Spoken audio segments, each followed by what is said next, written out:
मुल्क में सैलाब ने तबाही मचा दी है। सिंध, बलूचिस्तान, जनूबी पंजाब और खैबर पख्तूनख्वा में पानी के थपेड़ों ने हर चीज उड़ा कर रख दी है। अब तक लाखों घर तबाह हो चुके हैं, जबकि करोड़ों मुतासिर हुए हैं। हर तबाही और बर्बादी के मनाजिर ने हर दिल दुखी कर दिया है।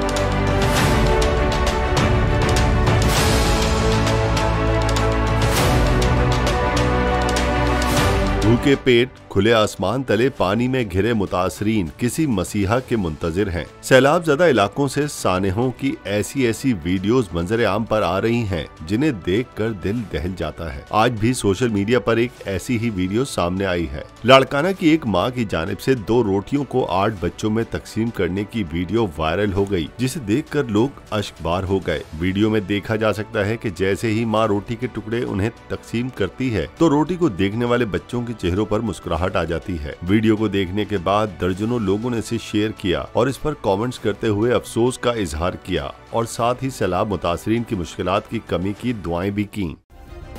सब्सक्राइब करें और बेल दबाएं ताकि कोई खबर रह न जाए।